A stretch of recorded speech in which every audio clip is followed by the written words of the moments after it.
Hello NIS, कैसे हैं आप सब लोग। बहुत बहुत वेलकम है आप लोगों का। बच्चों देखिएगा, अगर आप एनआईएस में हैं और हिंदी जैसा एक सब्जेक्ट आपने लिया है, ठीक है। हिंदी जैसा मतलब भाई लगता आसान है, होता डिफ़िकल्ट है, ठीक है। तो उसमें क्या है, हम चैप्टर को आपको समझाएंगे। टोटल चैप्टर आपके सामने होंगे और इम्पोर्टेंट चैप्टर भी आप लेके समझ सकते हैं, ठीक है। कहने का मतलब है चैप्टर फर्स्ट हम कर रहे हैं। चैप्टर फर्स्ट का नाम क्या है, कविता कैसे लिखें। तो बच्चों ध्यान से समझना, बहुत ही अच्छा चैप्टर है। और वो कविता क्या होती है, उसको हम लिखते कैसे हैं, ठीक है। हमारे पास क्या मतलब है। अभी कोई कविता लिख दी और पता लग रहा है कि उसको कोई पढ़ने वाला ही नहीं है, तो उस कविता लिखने का कोई मतलब ही नहीं बनता ना। तो कविता कैसे लिखें, ये टॉपिक है। कविता कैसे लिखें ये टॉपिक है दोस्तों। तो वो कविता लिखने का अभिप्राय, देखो ध्यान रखना, क्यों लिखता है कोई कविता, बताइए। कविता क्यों लिखता है, इसे कि कोई लेखक है, वो लेखक ही कविता लिखेगा, ठीक है। वो लिखता है अपने जो पाठक हैं उसको पढ़ते हैं, उनको मनोरंजन दिलाने के लिए। कविता लिखने का अभिप्राय अपने अंदर छिपी हुई उस प्रतिभा को उजागर करना है, ठीक है, जो छिप गई थी। कविता का विषय कुछ भी हो सकता है।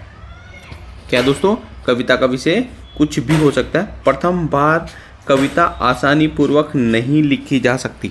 कोई भी चीज़ हो दोस्तों, पहली बार अगर हम करने चलेंगे ना, वो कहीं ना कहीं क्या है, गलती करेगी, ठीक है। तो हम क्या कहेंगे, कविता को लिखने के लिए क्या है, प्रथम बार जो होता है बहुत ज़्यादा क्या है, कठिन समय होता है। कविता नहीं लिखी जाती प्रथम बार किसी से भी। तो इस चीज़ को समझना है आपने। पेपर में ये सब चीज़ मैं लिखा रहा हूँ, इसको आप नोट कर लें और पेपर में आपने इस स्टेप से लिखना है, ठीक है दोस्तों। तो कोई भी चीज़ है, देखिए कविता कैसे लिखें, ठीक है। कविता लिखने का अभिप्राय अपने अंदर छिपी हुई उस प्रतिभा को उजागर करना है जो कहीं छिप गई थी। कविता का विषय कुछ भी हो सकता है। प्रथम बार कविता आसानी पूर्वक नहीं लिखी जा सकती है। कितना बड़ा हो से बड़ा हो, लेखक को वो कुछ ना कुछ गलतियाँ करेगा ही करेगा, ठीक है। उसमें कुछ गलतियाँ, कुछ कठिनाइयाँ तो ज़रूर आएंगी ही, ठीक है। कुछ समय के बाद सब कुछ ठीक हो जाता है, फिर एक से एक कविताएं सामने आती हैं, ठीक है दोस्तों। इसको आप नोट कर लें, वीडियोज़ को आगे पीछे चला करके देख लीजिएगा तो आपको बहुत अच्छे से समझ में आ जाएगा। यानी चैप्टर है हमारे पास एक है, चैनल को सब्सक्राइब जरूर करें, ठीक है। कविता कैसे लिखें ये आपका चैप्टर है, ठीक है। अब कविता का अभिप्राय अपने अंदर छिपी हुई उस प्रतिभा को उजागर करना है, यानी वो प्रतिभा जो हमारे अंदर है और हम अपने अंदर से किसी को बताना चाहते हैं, ठीक है। कविता का विषय कुछ भी हो सकता है। प्रथम बार कविता आसानी पूर्वक नहीं लिखी जा सकती है। कोई भी हो, जितना बड़ा महारथी वो आसानी पूर्वक नहीं लिख सकता है। उसमें कुछ ना कुछ गड़बड़ी तो आएगी, ठीक है। कुछ ना कुछ गड़बड़ी जरूर आएगी। कुछ समय बाद क्या है, ये जब धीरे धीरे क्या है, जब कवि लिखने लग जाता है तो क्या है, कमियां ख़त्म हो जाती हैं दोस्तों, ठीक है। तो इतनी चीज़ को हम लोगों ने समझ लिया है। आगे देखो, कविता के प्रकार देख लेते हैं दोस्तों। क्या होता है, पूछेगा कविता के प्रकार कितने होता है। कविता मुख्य रूप से दो प्रकार की होती है। कविता मुख्य रूप से दो प्रकार की होती है। पहले होते हैं छंद मुक्त कविता, दूसरा छंद युक्त कविता। छंद मुक्त, दूसरा छंद युक्त। कविता के दो प्रकार होते हैं, कविताएं दो प्रकार की होती है, ठीक है 12th वालों, ठीक है। पहली छंद मुक्त, जिसमें कोई मुक्त हुआ बताऊंगा, अभी रुक जाओ। और एक होती है छंद युक्त। पहले छंद मुक्त के बारे में हम लोग देख लेते हैं। छंद मुक्त कविताएं वे कविताएं, ठीक है, वे कविता जो नियमों को ध्यान में रखकर नहीं बनाई जाती। कुछ भी लिख दो, जो कविताएं नियमों को ध्यान में रखकर नहीं बनाई जाती हैं, ठीक है, उन्हें छंद मुक्त कविताएं कहते हैं। जैसे लिखा, वे कविता जो नियमों को ध्यान में रखकर नहीं बनाई जाती छंद मुक्त कविताएं कहलाती हैं, ठीक है दोस्तों। और एक हमारे पास यहाँ पर छंद युक्त की बात है। अब इसका जस्ट अपोजिट कर देते हैं, यानी इसका जस्ट अपोजिट कर देते हैं। वे कविताएं जो कविताएं नियमों को ध्यान में रखकर बनाई जाती हैं, वे कविताएं जो नियमों को ध्यान में रखकर बनाई जाती हैं उनको छंद युक्त कविताएं कहते हैं, ठीक है। छंद युक्त कविताएं उनको कहा जाता है, ठीक है दोस्तों। चलिए आगे बढ़ते हैं। अच्छा, लयबद्धता, लय मतलब कोई कहानी कविता हम पढ़ रहे हैं और बहुत लय है उसके अंदर है, ठीक है। तो वो क्या है, अब देखो, लयबद्धता के अनुसार कविता दो प्रकार की होती हैं। तुकांत कविताएं और होता है अतुकांत कविताएं। तुकांत कविताएं, ठीक है, लयबद्ध के, तब पूछेगा लयबद्धता के अनुसार कविता को कितने भागों में बांटा जा सकता है। तो कविता मुख्य रूप से दो भागों में बांट सकते हैं। ठीक है। पहली होते हैं तुकांत कविताएं, दूसरा अतुकांत कविताएं।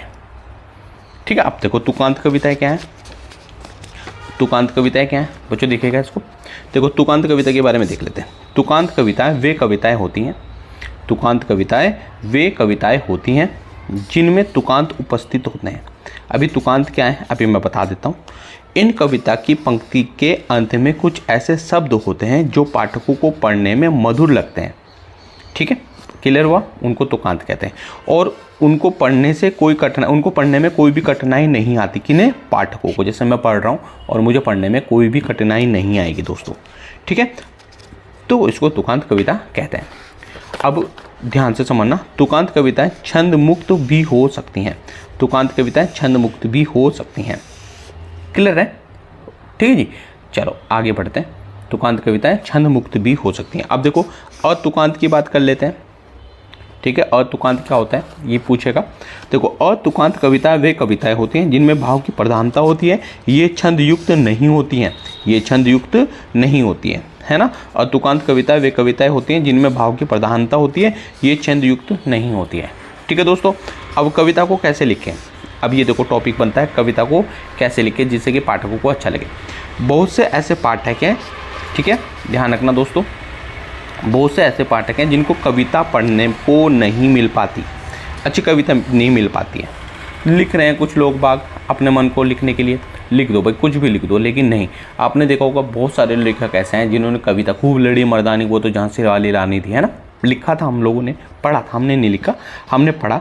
और वो कविता पढ़ने के बाद, उस कविता को पढ़ने के बाद एक जोश सा आ जाता था, अरे भाई आज तो कुछ भी हो जाए, ख़त्म ही करके छोड़ेंगे, आ जाओ अंग्रेजों तुम।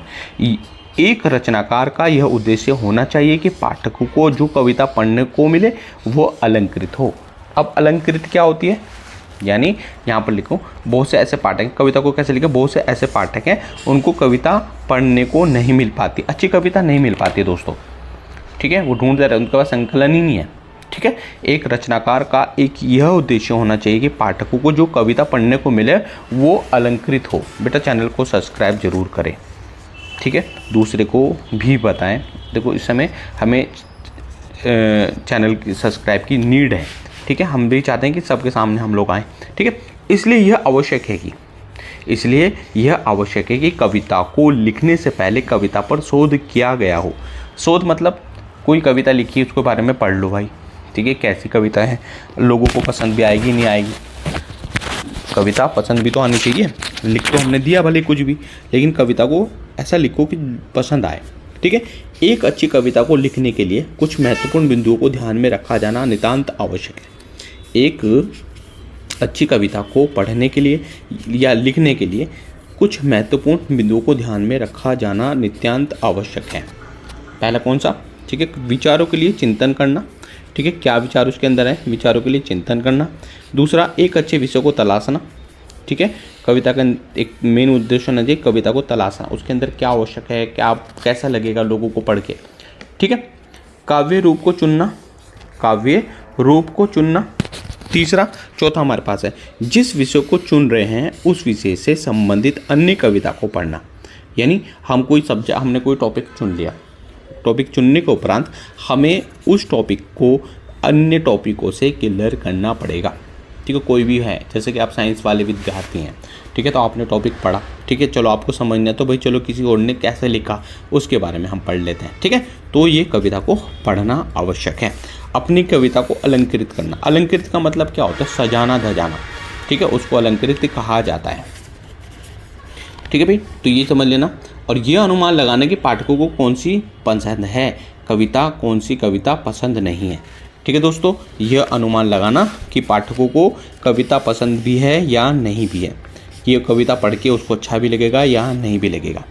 ठीक है, तो अब मैं जो छोटे छोटे टॉपिक मैंने लिखे थे इनको मैं यहाँ पर शोध करिए मैं बता देता हूँ कि कैसे आपको क्लियर हो जाएगा।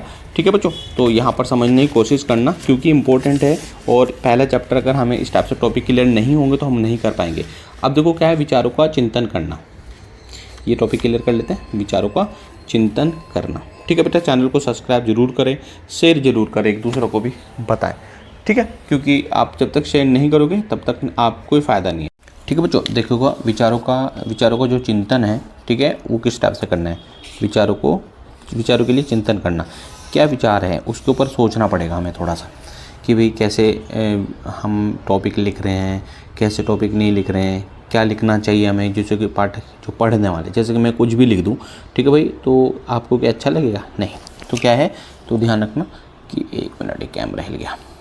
चलो, जब कोई व्यक्ति कोई दृश्य देखता है, सपोज क्या है आप ही हैं, कहीं जा रहे थे, आपने कोई दृश्य देख लिया, तो आपके मन में वो विचार बार, जब उसको कोई आपने क्या एक्सीडेंट देख लिया, ठीक है, तो बताना मुझे कमेंट सेक्शन में। एक्सीडेंट देख लिया तो क्या आपके बारे में दिमाग से निकलता है वो एकदम से? नहीं निकलता ना। तो वो चित्र उनके मन में ठोस बनकर, ठीक है, रह जाते हैं और सामने आते हैं धीरे धीरे।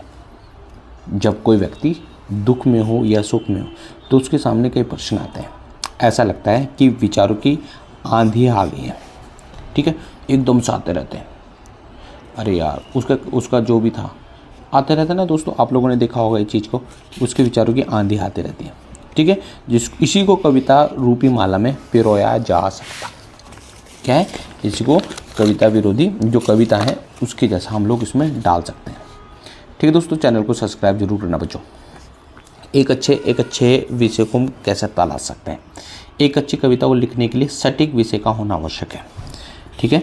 एक कविता को लिखने के लिए एक सटीक विषय का होना आवश्यक है। पाठक को कविता को पढ़कर ज्ञान, जोश और महत्वपूर्ण जानकारी प्राप्त होनी चाहिए। यानी पाठक कोई भी है, उसको पढ़ करके ऐसा लगे कि हाँ यार, ये देखो कुछ तो है। जैसे कोई कविता मैंने यहाँ बनाई थी, कविता प्रकृति का एक वरदान है पेड़, ठीक है।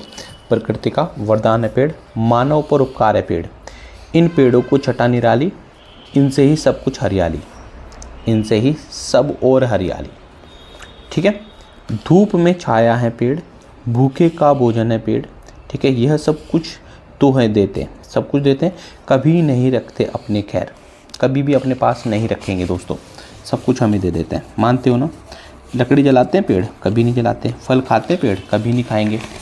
तो ये सब चीज़ें हमें पता होनी चाहिए कि पेड़ क्या हमारे लिए कर रहे हैं, ठीक है। अगर इनको काटोगे तुम, ठीक है, जीवन कहाँ से पाओगे? अगर इनको काटोगे तो जीवन कहाँ से पाओगे? इनसे ही तो सांसें मिलती है, सांसें कहाँ से लाओगे, है ना। तो ये है, इस चीज़ को हमने देखना है दोस्तों, ठीक है। इनसे हमें क्या मिलता है? सब कुछ तो देते हैं हमें पेड़ पौधे, ठीक है दोस्तों। ठीक है, अब देख लेंगे काव्य को चुनना, ठीक है। ऊपर बताए गए बिंदुओं को ध्यान में रखकर कविता के विषयों को चयन करना होगा। इससे पाठक को कविता को पढ़कर आनंद की अनुभूति होती है, ठीक है। तो ये आप लोगों ने देख लेना है। और इसके बाद क्या है हमारा, क्या है दोस्तों? अलंकार, ठीक है। अलंकारों को सजाना, आपको मैंने कई बार बताया अलंकार क्या होते हैं। कविता को पढ़ के हमें आनंद की अनुभूति होती है। जिस प्रकार महिला है ना, अगर वो गहना ना पहने तो उसको कोई नहीं पूछेगा नहीं है। तो इसी प्रकार गहनों पहनने को, सजने धजने को, ठीक है, काव्य के सुंदरता को बढ़ाने के लिए क्या है, कुछ चीज़ों का प्रयोग करते हैं, जिसका हम अलंकार उसे कहते हैं। देखो, अलंकार को सजाना क्या है? अलंकार का अभिप्राय कविता को सजाने से है।